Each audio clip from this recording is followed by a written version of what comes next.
Eh bien, alors moi, je vais vous parler de voyage, de culture et de bière de poche. Ouais. Bière de poche. Hmm. Ah, Alors, les bières de poche.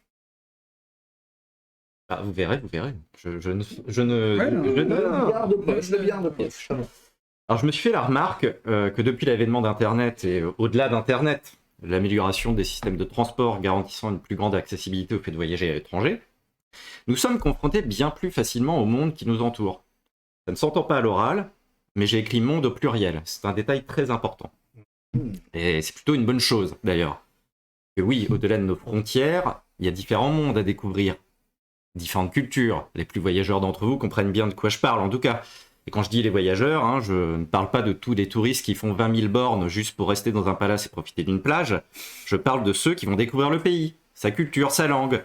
Ceux qui font l'effort d'apprendre les rudiments de la langue, comme bonjour, excusez-moi, merci, même si c'est mal prononcé ou même si c'est foireux.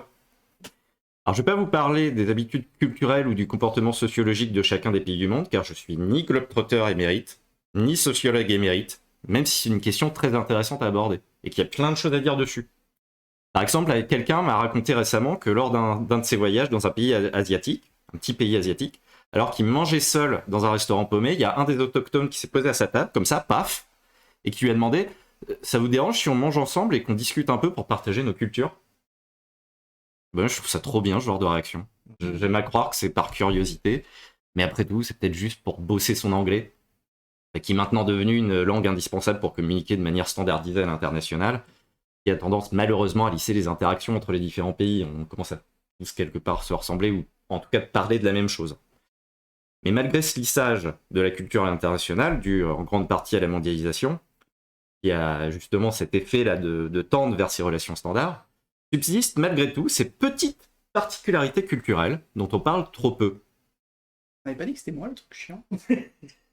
Et moi, ma manière de goûter à ces petites particularités, c'est au travers de la langue que je le fais. Je vais donc vous parler de mots ou d'expressions de différents pays que j'ai découverts au travers de mes échanges linguistiques avec les différentes nationalités que j'ai pu côtoyer pendant mes pérégrinations. Parce que j'ai toujours trouvé ça fascinant. Alors attention, je ne serai pas du tout exhaustif, ne serait-ce que parce que j'ai pas côtoyé tous les pays du monde, évidemment. Et puis autrement, je suis parti pour 12 heures de discussion, donc on va peut-être essayer de faire plus court, quoi. Alors de quels mots ou expressions je vais vous parler exactement? Il y a de mots ou d'expressions étrangères intraduisibles, qui existent seulement dans une langue pour retranscrire un concept très précis. Alors ce qui arrive généralement dans le cas des mots intraduisibles, c'est en général une appropriation culturelle du mot. Donc soit en l'intégrant directement dans notre chère langue de Molière, impresario, sona, weekend, emoji, leitmotiv, ou en faisant une version, une espèce d'adaptation francisée un peu dégueulasse. La junta d'Amérique du Sud, ça donnait la junte.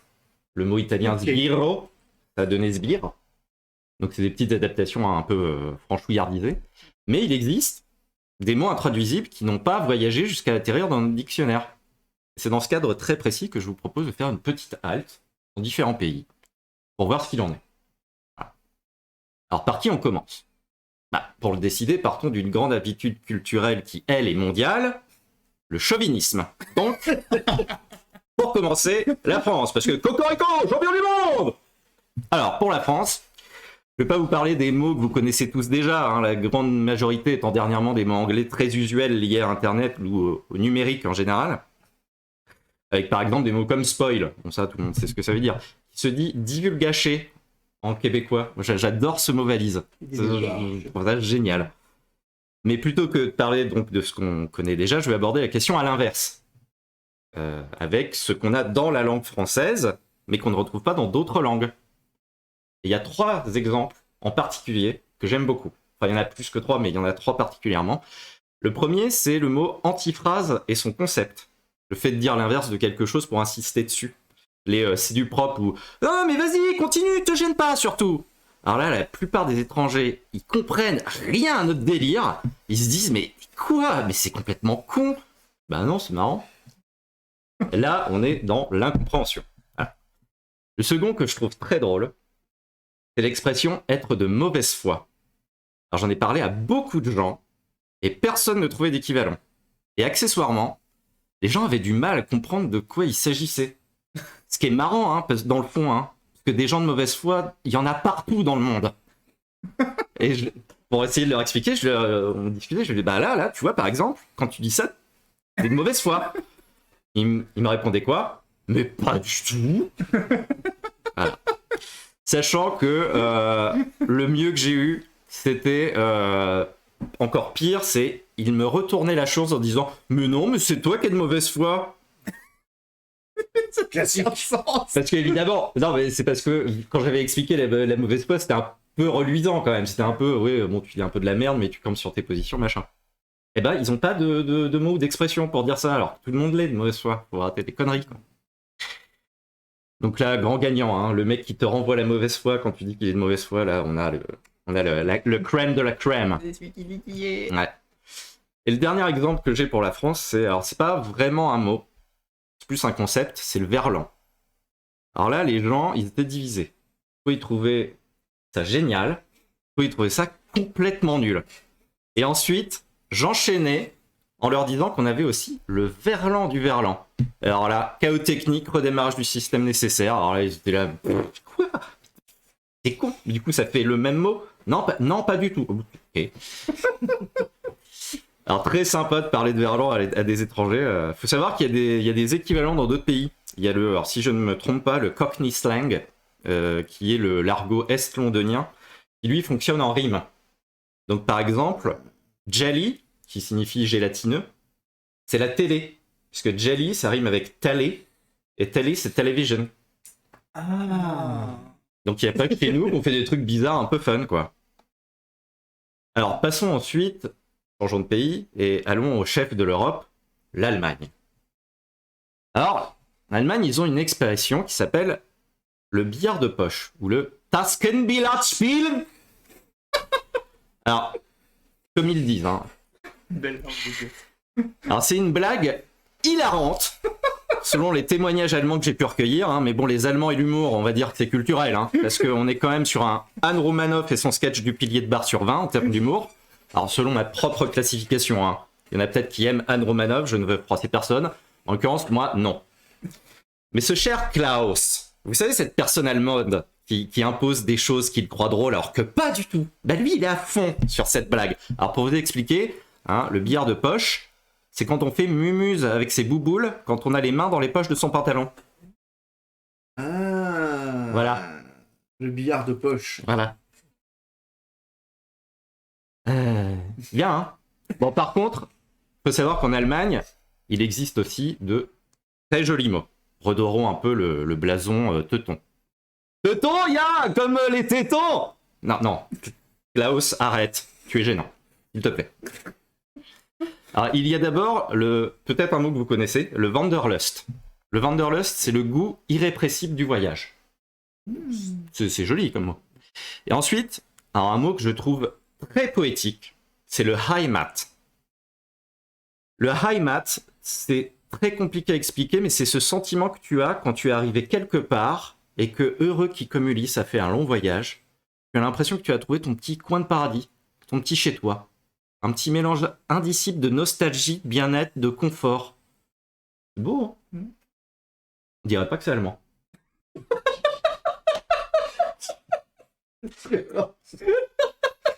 Quelle violence. Bah, c'est quand même, on est d'accord, c'est quand même plus classe que le billard de poche où tu fais mumuse avec tes bouboules dans ton... Putain, que billard, il est beau. C'est très drôle le billard de poche, Arrête Klaus, ça devient gênant. En plus tu commences à avoir la voix de Papa Schultz, donc faut arrêter. Klaus, la merde il est mort. Bon, bah, sur ces entrefaits, quittons le pays de la saucisse pas bol et du schnitzel. C'est fou, on a toujours envie d'hurler quand on parle allemand, alors que c'est plutôt les Italiens ou les Espagnols qui hurlent. Hein. Surtout les Espagnols. Hein. Enfin, très précisément, les femmes espagnoles. Défoncent les oreilles. Enfin, celles que j'ai côtoyées en tout cas. Il y en avait une, la pauvre, on avait l'impression qu'à 25 ans, elle avait déjà fumé 18 paquets de clopes pendant 40 ans, tellement elle avait une voix éraillée à force d'hurler. Bref, en Espagne, j'ai pas l'impression qu'il y a de mots de particulier, c'est plus l'intention sonore qui compte que le mot. Ah si, une mauvaise langue, il y a le duende.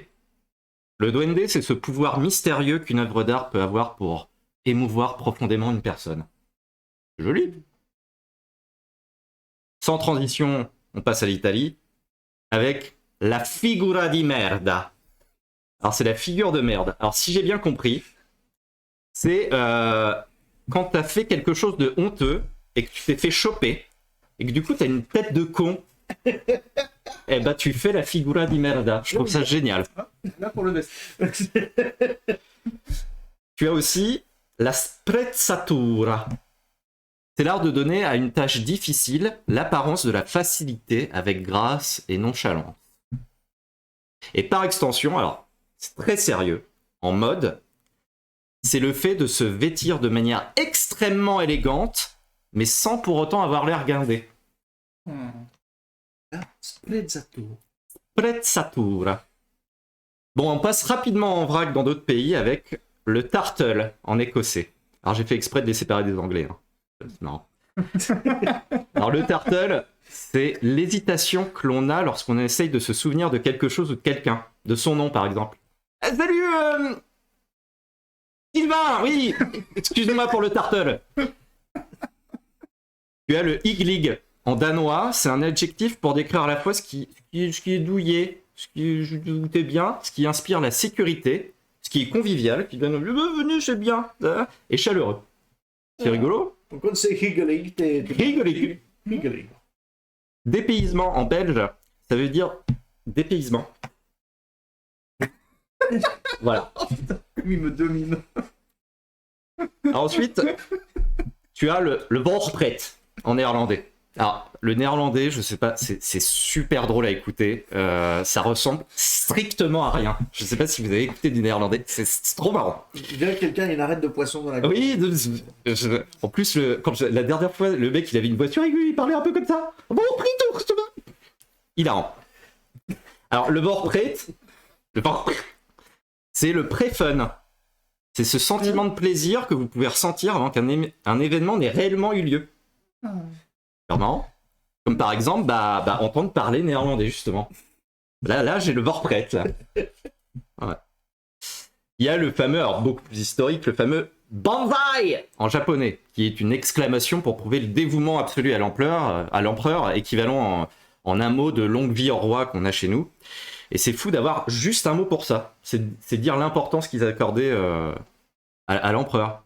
Ce mot lui-même vient d'une expression chinoise qui signifie 10 000 ans, autrement dit longue vie. Et pour nous, Banzai, c'est plus le cri des kamikazes. Ah tiens, kamikaze, c'est un autre mot qu'on peut pas traduire. L'équivalent de Tayo chez nous. Tiens, Tayo, pareil. On peut pas vraiment le traduire non plus. C'est infini, c'est fou.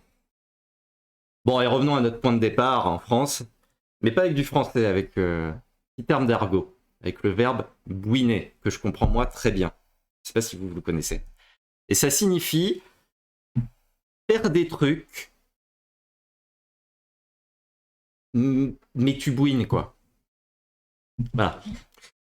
Alors malheureusement, l'heure tourne, tellement de choses à dire et de pays à visiter, moi je trouve ça fascinant, et ça c'est vraiment mon gros dada. J'espère en tout cas que ce billet vous aura donné le Wanderlust, voire le voorpret de votre prochain voyage.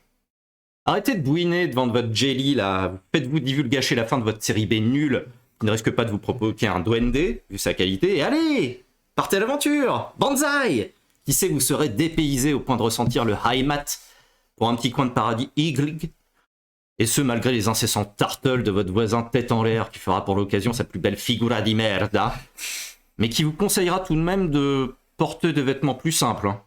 Bah oui, inutile d'être de mauvaise foi, on vous a grillé. Hein. Votre vaine tentative de sprezzatura, c'est pas la peine. Bon, sur ce, je vous laisse, moi je vais me faire un petit Tafkenbiller spielen.